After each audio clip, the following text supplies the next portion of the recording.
शेतकरी बांधवांनो नमस्कार. पुन्हा एकदा डॉक्टर किसानच्या युट्यूब चॅनलला तुमचं खूप खूप स्वागत. खूप महत्वाचा व्हिडिओचा विषय आहे गोळीबार छाटणीनंतर आपल्याला गळ आणि कूज या संदर्भामध्ये ज्या अडचणी येतात. व्हिडिओचा विषय नीट लक्षात घ्या. गळ व कूज कशी थांबवू शकतो त्या संदर्भात आजचा हा व्हिडिओ खूप महत्वाचा आहे. प्रामुख्याने जर आपण विचार केला ज्यावेळेस प्रीब्लूम अवस्था ज्याला आपण म्हणतो, दोडा अवस्था, फुल उमलायच्या अगोदरची अवस्था, दोडा अवस्थेमध्ये आपण कशा पद्धतीने कामकाज केलं पाहिजे. आपल्याला प्रामुख्याने जाणून घ्यायचं आहे वेलीमध्ये जे दोन हार्मोन्स असतात त्यामध्ये सायटोकानिन आहे, जिब्रालिन आहे. आता हे दोन हार्मोन्स ज्या वेळेस दोडा अवस्था किंवा आता आपण जर बघितलं या ठिकाणी हा कूज झालेला घड आपण बघितला, सडवा असेल कूज असेल, ही का होते. आता आपण इथं कुठंतरी नॉर्मल फुल उमलायला सुरुवात झालेल्या घडाला मी हात लावलेला आहे. प्रामुख्याने ही दोडा अवस्था आहे, फुल उमलायला सुरुवात होते. अशा वेळेस आपल्याला काय करायचंय, वेलीमधील किंवा त्या घडामधील प्रामुख्याने जर आपण विचार केला, वेलीमध्ये मी तुम्हाला सांगितलं दोन प्रकारचे हार्मोन्स असतात, त्यामध्ये जिब्रालिन आणि सायटोकानिन. आपल्याला गळकूज थांबवण्यासाठी सायटोकानिन लेवल कशी वाढवता आली पाहिजे. सायटोकानिन लेवल ज्यावेळेस ढगाळ हवामान होतं, बरेचसे शेतकरी त्या ठिकाणी पाऊस येण्याची दाट शक्यता असताना घाबरून जातात, पाणी त्या ठिकाणी देत नाही. ज्या वेळेस आपल्या बागेला व्यवस्थितरित्या पाणी दिलं गेलं पाहिजे आणि त्या पाण्यासोबत आपल्याला जो फॉस्फरस आहे तो दिला गेला पाहिजे, तो आपण देत नाही. कुठंतरी फवारण्या फक्त करत राहायच्या. मग त्या फवारण्यांच्या माध्यमातून आपण त्या ठिकाणी होमोब्रॉसनेट असेल, सीपीपीओ असेल, त्याच्यासोबत बुरशीनाशक असेल, या फवारण्या करतो. परंतु proper stage wise pre Bloom अवस्था ज्याला आपण म्हणतो, म्हणजे फुल उमलायच्या अगोदरची अवस्था, आपल्याला दोडा अवस्थेमध्ये आपण कळी डिपिंग करतो एक 3-4 दिवस अगोदर. त्यानंतर आपली घड जे काय आहे ते दोडा अवस्थेमध्ये येतात. आता लोंगेशन व्हरायट्यांमध्ये जास्त धोका त्या ठिकाणी शेतकरी मित्रांनो आपल्याला असतो. आपल्याला इलोंगेशन मण्याला लांबी मिळवण्यासाठी आपण जीएचा वापर करत असतो. आणि अशा वेळेस डाउनी मिल्डो असेल, त्याचप्रमाणे करपा असेल, झांतो असेल, भुरी असेल, या बुरशीजन्य रोगांचा प्रादुर्भाव जर आपल्या बागेमध्ये जर झाला, तर आपल्याला ज्यावेळेस फ्लावरिंग अवस्था सुरू होते त्या अगोदरच गळकूज जाणवायला लागते. सांगली सोलापूर भागामध्ये ज्याला आपण अंडागळ म्हणतो, म्हणजे दोडा अवस्था. आता जर आपण बघितलं, आता हा बंच आहे, या ठिकाणी आपण अशा पद्धतीने हलवला, 3-4 मणी हातात आले म्हणजे लगेच गळ होती, असा त्या ठिकाणी संदर्भ जे शेतकरी घेतात ते विनाकारण त्या ठिकाणी आपला खर्च वाढवतात. अशा वेळेस आपल्याला काय करायचंय, जमिनीतून भरपूर पाणी त्या ठिकाणी वेलीला मिळालं पाहिजे. वापसा कंडिशनला चांगल्या पद्धतीने पाणी मिळालं पाहिजे. बुरशीनाशकांचा अतोनात वापर त्या ठिकाणी न करता व्यवस्थितरित्या समतोल प्रमाण त्या ठिकाणी बुरशीनाशक असेल, दुय्यम सूक्ष्म अन्नद्रव्य यांच्या देखील फवारण्या त्या ठिकाणी झाल्या पाहिजे. दुसरी एक महत्वाची गोष्ट आपण जर बघितलं या ठिकाणी, आता ही अवस्था आपण बघितली, कळी डिपिंग झाल्यानंतरच्या दुसऱ्या-तिसऱ्या दिवशी आपण या प्लॉटमध्ये आहोत. घडाच्या पुढे 1 2 3 4 5 6 7 8 आणि 9 ते 10 पानं आहेत. आपल्याला 11 पानाला या ठिकाणी टिकली मारून घ्यायची, शेंडा थांबून घ्यायचा आहे. काही शेतकऱ्यांना शेंडा मिळत नाही, त्या देखील अडचणी आहेत. त्याचा एक स्पेशल व्हिडिओ मी देण्याचा प्रयत्न करेलच.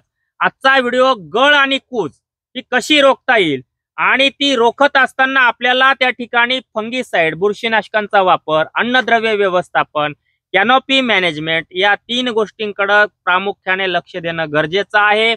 ज्या वेळेस फुल उमलायला सुरुवात होते, पुरुष फूल ज्याला आपण म्हणतो, त्या ठिकाणी पुरुष फुलांना नपुसकत्व येऊ नये म्हणून आपण काय फवारणी केली पाहिजे, अन्नद्रव्य व्यवस्थापन आपण काय केलं पाहिजे. ज्या वेळेस जिब्रालिनचं प्रमाण वाढतं, सायटोकानिन लेवल वेलीतील कमी होते, त्यावेळेस पुरुष फुल ज्याला आपण म्हणतो त्याला नपुसकत्व येतं आणि मग त्या फुलांची गळ होते, कूज होते. त्या ठिकाणी डाउनी मिल्डू सारखा रोग अतिक्रमण करतो, वेलीची प्रतिकार क्षमता कमी होती आणि मग आपण गळकुजीला सामोरं जातो. आणि ज्यावेळेस सेटिंग पर्यंत आपली बाग येते 50-60% आपलं नुकसान झालेलं असतं.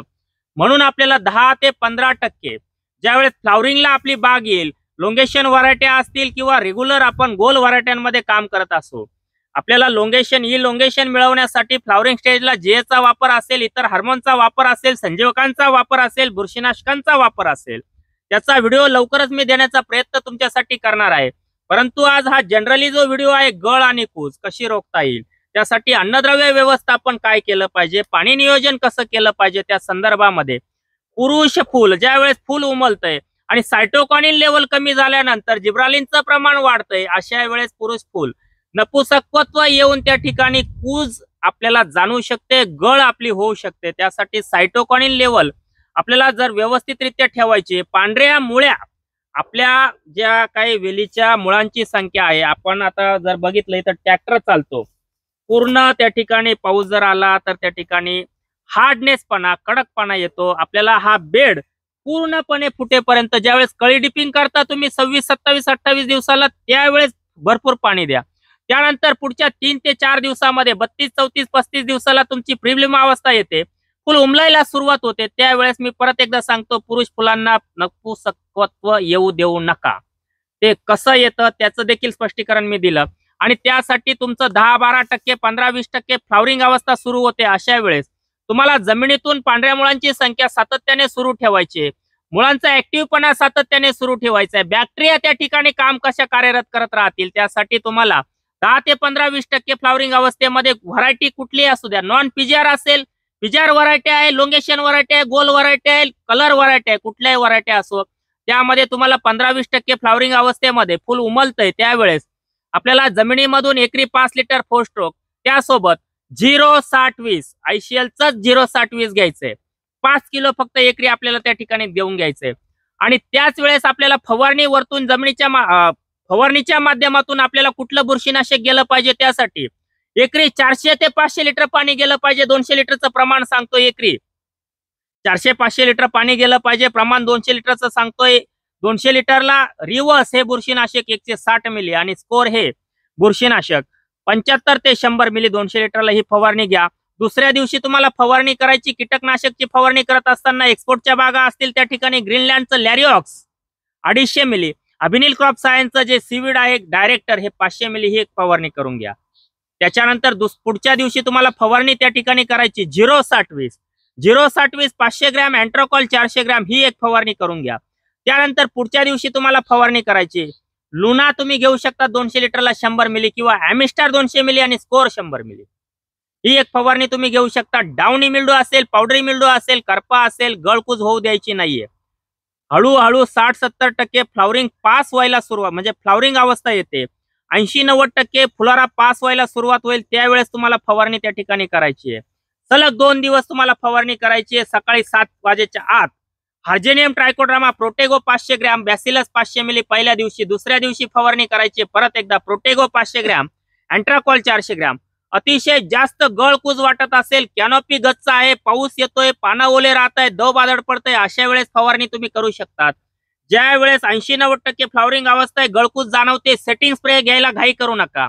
विशेष करून गोल व्हरायट्यांमध्ये सेटिंग स्प्रे हा कधी दिला पाहिजे, कशा पद्धतीने दिला पाहिजे, कोणत्या स्टेजला दिला पाहिजे, त्या अगोदर काय फवारण्या केल्या पाहिजे, त्याचा देखील व्हिडिओ येत्या 2-3 दिवसामध्ये तुम्हाला देण्याचा माझा प्रयत्न असेल. आजचा हा गळकूज, पुरुष फुलांना नपुसकत्व येऊ देऊ नये म्हणून जमिनीतून आपण 4 स्ट्रोक 0-60-20 दिलं. वरतून आपण फवारणीच्या माध्यमातून सूक्ष्म अन्नद्रव्यांची फवारणी करत असताना ऑक्साईड फॉर्म मधलं टेक्कॅल 500 मिली, चिलिटेड फॉर्म मधलं झिंक 100 ग्रॅम, बोरान 100 ग्रॅम अशी एक फवारणी करू शकतात. 70-80% फ्लॉवरिंग स्टेज मध्ये तुम्हाला एक्सपोर्टचं काम करत असताना डेलिकेट ह्या कीटकनाशकाची फवारणी एकरी 180 मिली संध्याकाळी 7 वाजेनंतर ती फवारणी तुम्ही करून घ्या. आजचा हा गळकुजी संदर्भात व्हिडिओ देत असताना बऱ्याचशा गोष्टींचं विश्लेषण तुमच्यापर्यंत मी देण्याचा प्रयत्न केला. अन्नद्रव्य व्यवस्थापन मध्ये तुम्हाला एकच गोष्ट सांगितली, 10 ते 15-20% फ्लॉवरिंग स्टेज फुलं उमलताय, 10-15% फ्लॉवरिंग स्टेज येते, अशा वेळेस 0-60-20 बरोबर 4 स्ट्रोक द्यायला विसरू नका. आता परत एकदा तुमच्या मनात प्रश्न निर्माण होईल, टोमॅटोचा व्हिडिओ मी देतोय, कारल्याचा व्हिडिओ देतोय, द्राक्षाचा व्हिडिओ देतोय, प्रत्येक ठिकाणी मी 4 स्ट्रोक सांगतो. ज्यामध्ये मी गेल्या 5-6 वर्षापासून ट्रायल घेतल्या, लाखो शेतकऱ्यांनी देखील वापरलं. पांढऱ्या मुळ्यांची संख्या असेल किंवा जीवाणूंची कार्यक्षमता असेल, जे वाढवण्यामध्ये पोटॅशियम ह्युमेट असेल, अॅमिनो बेस असेल, त्याचप्रमाणे फॉस्फरिक ऍसिडचा, सल्फ्युरिक ऍसिडचा वापर न करता जमिनीला सुपीक बनवत असताना 4 स्ट्रोकचा वापर आपण वेगवेगळ्या अन्नद्रव्यांसोबत करत असताना बऱ्याचशा ट्रायल मी घेतल्या आणि खूप चांगले सुंदर रिझल्ट येत आहेत. म्हणून कुणावरही जबरदस्ती नाही, परंतु ज्या ज्या शेतकऱ्यांना अडचणी येत असतील गळकुजीच्या संदर्भामध्ये, कॅनोपी मॅनेजमेंटमध्ये मी पाठीमागच्या व्हिडिओमध्ये सांगितलं, कळी डीप करताना पानदेठ म्हणजे पान कसं काढून घ्यायचं, जास्त व्हिडिओ मोठा न करता आजच्या व्हिडिओचा शेवट करत असताना गळकुजी संदर्भामध्ये अन्नद्रव्य व्यवस्थापन, फवारणीचं नियोजन आणि दुसरी एक महत्वाची गोष्ट मी जी सांगितली की फुल उमलताना पुरुष फुलांना नपुसकत्व येऊ द्यायचं नसेल तर फवारणी, सूक्ष्म अन्नद्रव्य, जमिनीतून काय दिलं पाहिजे याचं स्पष्टीकरण देण्याचा मी प्रयत्न केला। व्हिडिओ तुम्ही शेवटपर्यंत बघितला। चॅनलला प्रथम आला असाल चॅनल सबस्क्राईब करून व्हिडिओला लाईक आणि शेअर करायला विसरू नका। नमस्कार।